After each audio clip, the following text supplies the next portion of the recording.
name is Melissa Ambers, and I am the founder and CEO of Savvy Media Group Inc. We are so excited that we had the opportunity to talk with some ladies and a couple of guys for our Fireside chat. As you know, we are celebrating Women's History Month right now. In March is Women's History Month, and we are a part of that celebration. I'm sure there are things happening all over the world, but we want to also be a part of that as well. Now, we're going to jump right in and welcome to Fireside Chat with Savvy Media Group. Shantera Chatman from Houston, Texas. What does Women's History Month mean to you?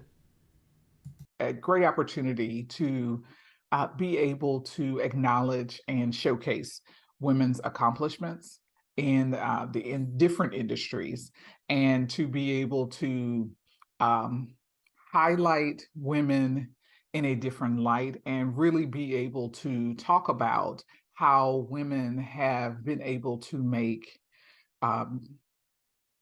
this country better, and be able to really talk about women in a way that we don't get to see often, just outside of the normal things of outside of the discussions around what women are not getting.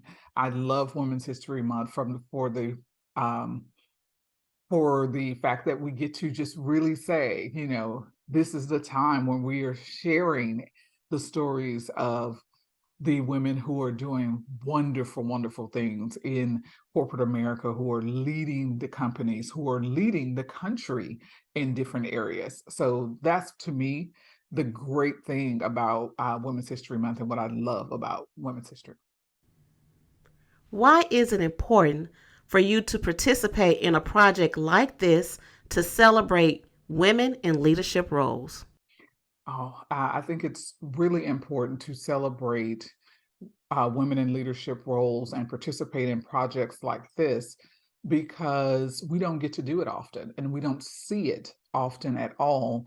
There's a lot of conversation around what women are not getting a lot of times, but we don't really get an opportunity to talk about what women are doing well. And there are so many things that women are doing well. And there's so many things that women are just killing it at. I mean, so many companies that women are doing amazing things. And from the White House to, just so many other major corporations. And so to be able to highlight women in those ways, and to be able to have the conversations around women in leadership, I think projects like this are super important. What are your thoughts on the stats of only 8% of women are in leadership roles globally?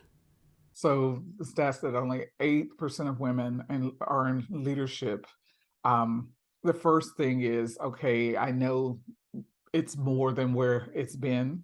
And to say, oh, we've come a long ways. Yes, sure. However, shame on us for only being at 8% after all of this time, being in 2023, and it's only 8%. We could be doing so much better. And there have been so many women, so many great women who have left corporate America, who have left wonderful companies, who have been climbing and beating their head against that glass ceiling, saying, I'm tired of this fight. I'm tired of having the conversations with men, saying, that, maybe they're gonna have a baby soon, and so they don't want to put them in a role where they're gonna have to walk away from that role. That having a family should not hinder a person from leading a team, or from having an opportunity to lead a team and or a company. As a matter of fact, those are things that should help. Those are showing their leadership skills, showing that they can do multiple things, being able to multitask. All of those things make women better leaders. And so I think that 8%, that should be the one number that says we should be doing better. We should be doing more. And that should be the one number that we should look at and say, we need to be, next year, Women's History Month, that number better be better, be bigger. It should be in the double digits. And, that should be our goal as a country, to be doing more.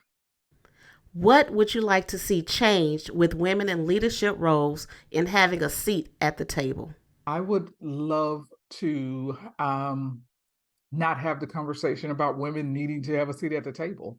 I would love for it to be that we are just there, that there's not a conversation around how we have to fight for the seat. I would love for it to be that we wouldn't have to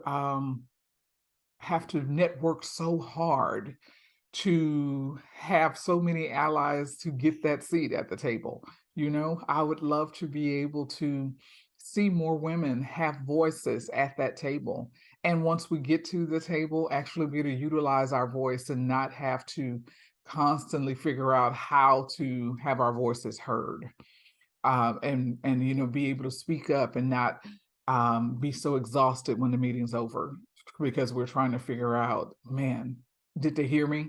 And when they did hear me, did someone else take the credit for what I said? And all of the nuances around that, and dealing with the passive aggressive behaviors and all of those things. It's, can we get to this table and actually just be appreciated, valued, and seen once we get there?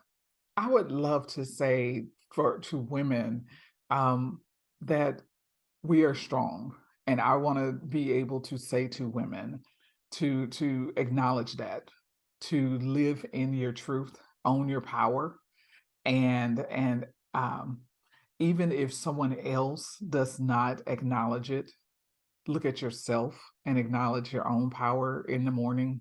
Look at yourself in the mirror and be able to know that you are worth whatever it is you're asking for in those boardrooms, in those negotiations, and during contract negotiations or promotions. You are worth that.